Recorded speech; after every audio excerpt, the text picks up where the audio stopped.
Come paint some sand dunes with me. For this project, you'll need watercolor paper, tape, a pencil, a straight edge ruler, brushes in a few different sizes, your paint palette, a clean rag, water, and a paper towel.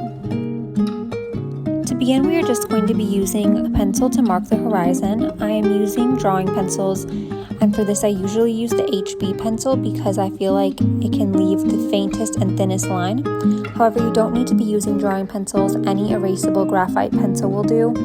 And you also don't need a special ruler. Any straight edge that you have will achieve the same results. And I am using the Prang palette again, which is great for beginners because it is pretty good quality and very cheap and sold at most craft stores. We're going to start with a wash with the biggest brush that you have. Just paint clean water all over the top half of your paper.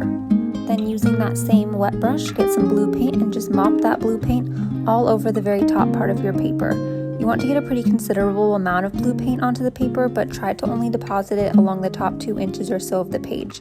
Once you have a good amount of pigment, you're going to make long horizontal stripes to the left and right of your page, moving all that blue around and letting some of it gradually make its way towards the horizon line. Next, while everything is still wet, you're going to take your clean paper towel and crumple it up a bit and then just gently dab your sky, which will soak up some of that blue while leaving a very subtle and lovely cloud shapes in your sky. Try not to press too hard with your paper towel though, because it might take up a little too much pigment. Next, you're going to want to let your painting completely dry. I'm just wiping off a bit of paint from the horizon because I'm being impatient, but ideally you should let it actually dry for a few minutes and grab a snack or something, and then continue to the next step. The next item that we're going to tackle is the water. Now, this isn't a California beach. This is a Gulf Coast beach. If you've ever been to Panama City, Navarre, Destin, or Orange Beach, then you know what I'm talking about. We want to get that gorgeous blue-green water with sparkling white sand dunes. So we're going to be taking a little bit of blue paint, mixing it with some green paint on the side of our palette. Once we have our blue-green color mixed, take a medium-sized round brush to draw a line over your horizon. It's okay if you don't perfectly match the line that you drew with a pencil. You just want it roughly over that spot, and you do want it to be either reaching that line or covering it just slightly, because then it won't show in your final piece. You're just going to go back and forth on this line, adding more and more blue-green paint to darken it.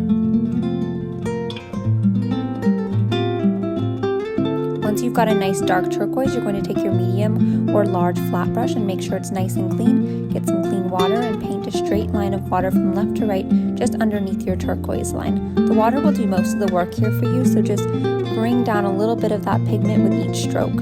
You want to repeat this process again underneath your original line so the color gradually fades to white. Remember, if you feel like there's too much turquoise paint that's being deposited or moved around, you can take a clean brush and soak up some of those dark spots. Next, we are going to get started on mixing the color for our sand dunes. I do this again on a clean part of my palette. The lid works great for this on the Prang palette, and you can carefully rinse it off when you're done. All I'm doing is getting a little bit of brown, yellow, black, and orange until I get sort of a muddy brown color. We do want a super light color, so the key here is going to be mixing just a tiny bit of pigment with lots of water. Once you have your desired sand color, you're just going to use that watered down color to draw some mound-like shapes at the bottom of your page, tapering off in a way like I've done. You can do as many or as few mounds as you like. I chose to do just 3 today based on the size of my paper. Then just fill in the space below your mounds with some more watered down paint. You can make the very bottom a bit lighter or even completely white if you like. Also, sorry, there was a tiny fly who was very interested in my sand dunes for some reason, so you'll see me kind of flicking that guy away. Next, while your sand dunes are still wet or partially wet, take a little bit of dark green and give your sand dunes some hair. I make my dark green by mixing black, green, and yellow with water. Then you're just going to let your paper completely dry again, which might take a few minutes. Once your paper is completely dry, you're going to continue adding more green spots around the top of your sand dunes with a small round brush. You can do this by making lots of tiny dots and flecks with your paintbrush. However, I also like to use my finger and stick it in the wet area of the painting and then just dab little marks all around my sand dunes. You can absolutely use a detail brush if you like, but I just have way more fun finger painting. And I do this actually all over the dunes, because if you ever look at sand dunes, you might notice that there are shoots of grass and vegetation growing all over it, not just in neat, tidy areas. And you can kind of do this as much or as little as you like. I do leave some clean areas on my dunes, but it's really okay to do lots and lots of vegetation if that's what you want. And you can kind of see that I use the green to kind of taper down into that sand area, how I had traced the dunes out earlier. For your long shoots of grass, you're just going to take a small detail brush and just draw them coming up from the top of your sand dunes. They can sort of go in any direction, definitely not just straight up. I actually like to choose a direction, either left or right, to have the majority of them leaning slightly. This sort of gives the appearance of a light breeze. So here you can see that I've chosen to lean my tall grass a little bit to the right, but not every single blade of grass is going to be leaning that way. Some might go up more, some might bend slightly to the left, and I also add really tiny blades of grass in between my dunes and all around them.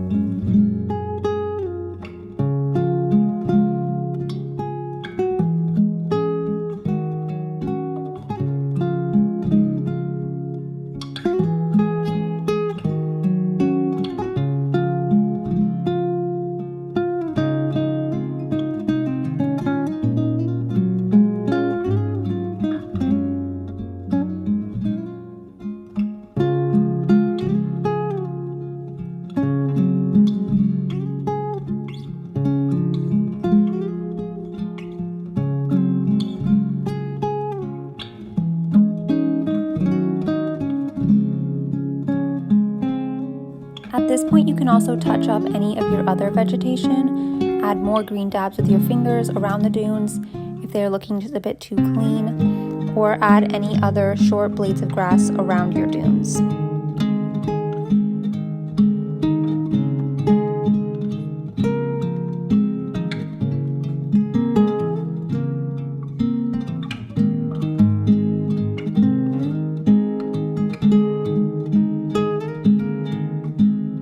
I also add a little bit of green vegetation around the very bottom and in the corners of the paper because I think this will help establish the borders of the painting, and it helps show where the bottom of the sand dunes are.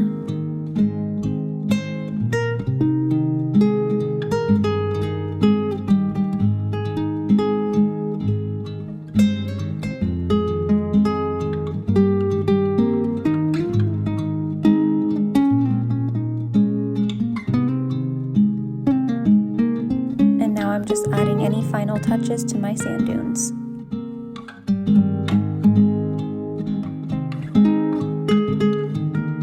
Once your painting is dry, you can remove the tape. Now, a lot of people say that you shouldn't use painter's tape on watercolor paper, and they do make special tapes just for watercolor painting, but in my opinion, painter's tape is completely fine if that's all you have, or if you don't want to spend a ton of money on extra art supplies. And if you are super worried about it, or if you're finding that your paper is coming up too much with your tape, you can actually use a hairdryer and heat up the tape before moving it, which will help it lift up a bit on its own. The last thing you want to do is sign your art. Don't forget to include the date or year if you want. And that's it. I hope you enjoyed this tutorial. See you next time.